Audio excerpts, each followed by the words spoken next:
Hello there. Welcome to the second part of how to stop being your own worst enemy. Now, in last time's session, and if you haven't listened to it, go find it in Apple or wherever you've set up your private podcast and listen into that first, because we talked about the traps that we can fall into. Why do we even get stuck in this place of being our own worst enemy?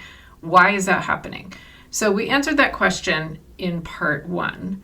And now we don't want to just sit there. And one of the problems I had when I first started learning this was I sort of got stuck sitting there and trying to figure out all the things I had done wrong and why had I done those things wrong and what had happened to me in the past that made me think that way.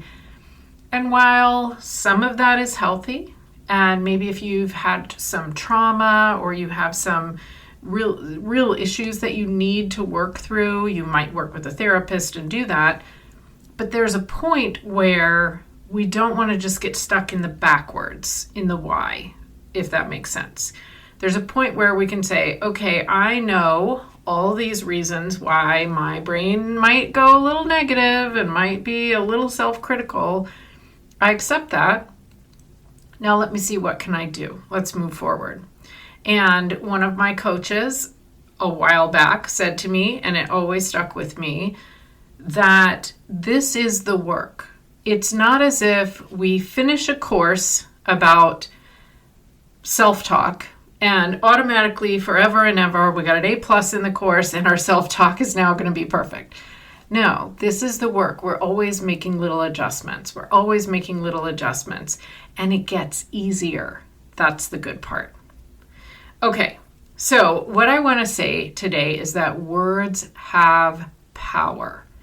And so all of those traps we talked about so far hinge on words, either internal or external. So internal is your self-talk. It's the thoughts running around in your head that are always going to be there. That's your brain at work. It's not going to stop. That's how it works. And then external is conversation. It's how you're speaking to other people. In both cases, whether you're kind of speaking to yourself inside your brain or you're speaking to someone else, words have power. We are listening to ourselves. And so the words we're choosing, the way we're speaking, have power. And why am I even talking about words here? So in this particular series, we're going to focus on the internal words, the self-talk.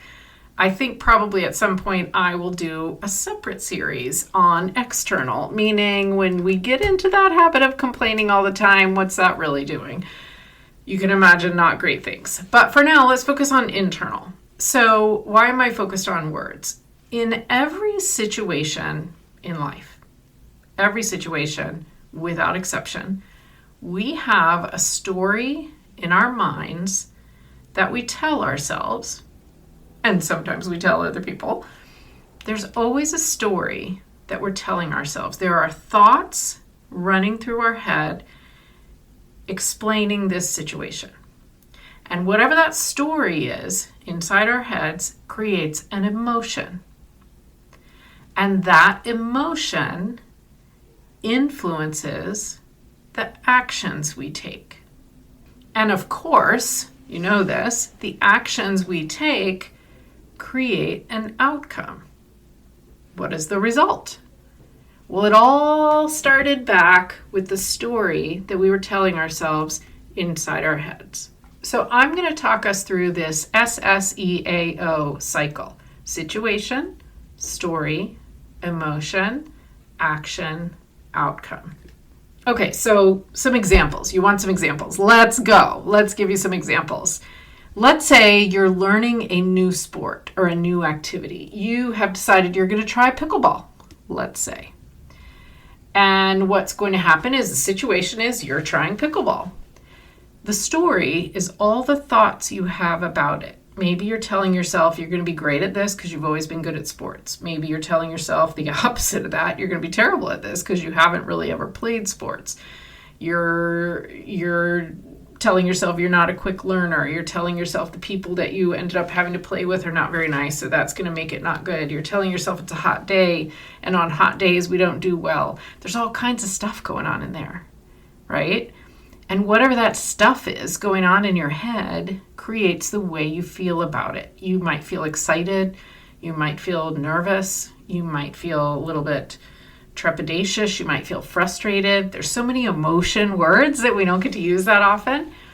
And that affects how you act. Whether you come in and you really go for it and you have fun, or whether you come in and you sort of, without maybe even realizing it, look for the problems, look for the frustrations.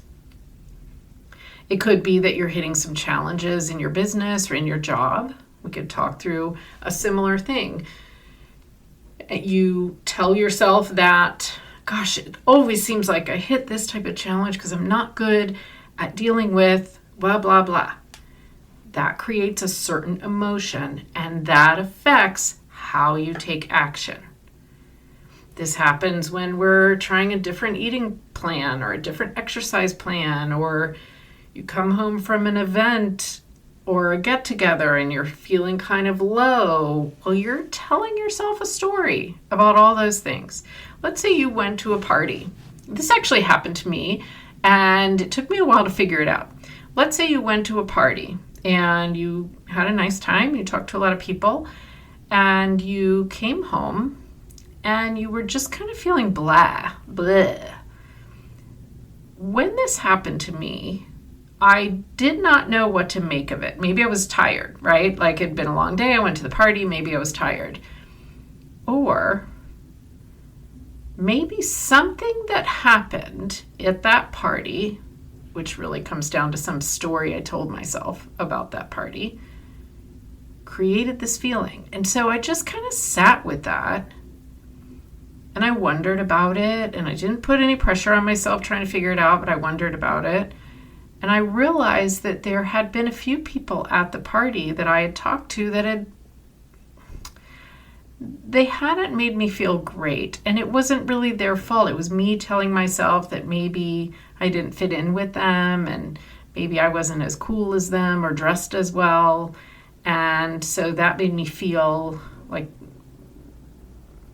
I don't know, it made me feel a little embarrassed, or I can't think of a good word to go with it. And that was hanging on to me. And it was entirely from a story I was telling myself about the situation. So hopefully those examples help you to see what I mean. So we're saying there's a situation. We tell ourselves a story about it inside our heads. That creates an emotion that we're feeling about this situation, which of course then affects how we act. What action do we take or not take? And then of course, that affects the outcome, the results. So the very first thing to focus on when trying not to be your own worst enemy is being aware of this. Awareness is key. Listen to your own thoughts. Pause every now and then during the day and take a little inventory. And this is what my story cycle resource is all about, which you might have heard me talk about on the podcast. It's free, CherylPFisher.com/storycycle.